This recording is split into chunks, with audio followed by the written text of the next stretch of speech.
ಆತ್ಮೀಯರೇ, ಈ ಜಗತ್ತಿನಲ್ಲಿ ಆಗಿರುವುದನ್ನೆಲ್ಲ ಮರೆತು ಮುಂದೆ ಹೋಗುವವರಿಗಿಂತ ಹಳೆಯ ನೆನಪುಗಳನ್ನೇ ಮೆಲುಕು ಹಾಕುತ್ತಾ ಜೀವಿಸುವವರೇ ಹೆಚ್ಚು. ನಾವು ಮೆಲುಕು ಹಾಕುವ ನೆನಪುಗಳು ಕೆಲವು ಸಿಹಿಯಾಗಿರಬಹುದು, ಇನ್ನು ಕೆಲವು ಕಹಿಯಾಗಿರಬಹುದು. ಸಾಗುವ ಈ ಹಾದಿಯಲ್ಲಿ ನಮ್ಮ ಜೊತೆ ಯಾವುದು ಶಾಶ್ವತವಾಗಿ ಉಳಿಯುವುದಿಲ್ಲ. ಕೊನೆಗೆ ಉಳಿಯುವುದೊಂದೇ ಹೃದಯವನ್ನು ಸ್ಪರ್ಶಿಸಿದ ನೆನಪುಗಳು ಮಾತ್ರ. ನಿನ್ನೆಗಳಿರುವುದು ನೆನಪುಗಳಿಗೋಸ್ಕರ, ನಾಳೆಗಳಿರುವುದು ಬದುಕಿನ ಭರವಸೆಗಳಿಗೋಸ್ಕರ. ನಾವು ನೆನಪುಗಳನ್ನು ಸದಾ ಪ್ರೀತಿಸಬೇಕು, ಏಕೆಂದರೆ ಪ್ರತಿಕ್ಷಣಕ್ಕೊಮ್ಮೆ ಬದಲಾಗುವ ಈ ಜನರ ಮಧ್ಯೆ ಬದಲಾಗದಿರುವುದೊಂದೇ, ಅದು ನೆನಪು ಮಾತ್ರ. ಬದುಕಿನಲ್ಲಿ ಕೆಲವು ನೆನಪುಗಳು ಅತೀವವಾದ ಸಂತೋಷವನ್ನ ನೀಡಿದರೆ, ಕೆಲವೊಂದು ನೆನಪುಗಳು ಬದುಕಲಾರದಷ್ಟು ನೋವನ್ನ ನೀಡುತ್ತವೆ. ಹೋದ ಕಾಲ ಮರಳಿಬಾರದು. ಆಗಿರುವುದನ್ನೇ ಮೆಲುಕು ಹಾಕುತ್ತಾ ಚಿಂತಿಸುತ್ತಾ ಕುಳಿತರೆ ಜೀವನ ಮುಂದೆ ಸಾಗುವುದಿಲ್ಲ. ಸಮಯವು ಸದ್ದಿಲ್ಲದೆ ಸಾಗುತ್ತಿರುತ್ತದೆ. ಚಲಿಸುವ ಸಮಯವು ನಿಮಗೋಸ್ಕರ ನಿಲ್ಲುವುದಿಲ್ಲ.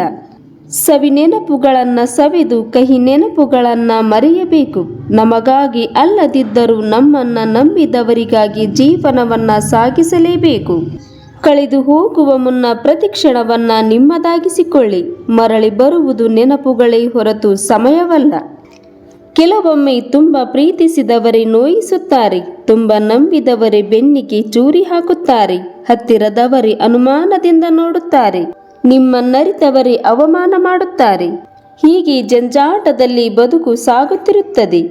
ಯಾವುದು ಹಳೆಯ ನೆನಪುಗಳು ಮತ್ತೆ ಮತ್ತೆ ನೆನಪಾಗಿ ಕಾಡುತ್ತಿರುತ್ತವೆ. ನಾವು ಹಲವಾರು ಬಾರಿ ತಪ್ಪುಗಳನ್ನು ಮಾಡುತ್ತೇವೆ. ನಮ್ಮ ನೋವುಗಳಿಗೆ ನಾವೇ ಕಾರಣಕರ್ತರಾಗುತ್ತೇವೆ. ನಮ್ಮ ನಂಬಿಕೆಯನ್ನು ಉಳಿಸಿಕೊಳ್ಳಲು ಯೋಗ್ಯವಿರದವರನ್ನು ನಾವು ನಂಬುತ್ತೇವೆ. ನಮ್ಮ ಪ್ರೀತಿಯನ್ನ ಪಡೆಯಲು ಅರ್ಹರಿಲ್ಲದವರನ್ನ ನಾವು ಪ್ರೀತಿಸುತ್ತೇವೆ. ಇನ್ನೊಬ್ಬರ ಸಾಧನೆ ಯಶಸ್ಸುಗಳನ್ನು ಕಂಡು ನಾವು ಅಸೂಯೆ ಪಡುತ್ತೇವೆ. ಇನ್ನೊಬ್ಬರಿಂದ ಬಹು ನಿರೀಕ್ಷೆಗಳನ್ನು ಬಯಸುತ್ತೇವೆ.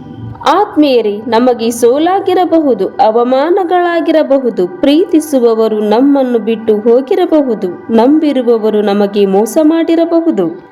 ಎಲ್ಲವನ್ನ ಮರೆತು ಬದುಕಿನಲ್ಲಿ ಮುನ್ನಡೆಯಬೇಕು. ಎಷ್ಟೇ ಕಷ್ಟಗಳಿದ್ದರೂ ಅವುಗಳ ನಡುವೆ ಬರುವ ಸಣ್ಣ ಸಣ್ಣ ಸಂತೋಷಗಳಲ್ಲೇ ಬದುಕನ್ನ ಮುನ್ನಡೆಸಬೇಕು.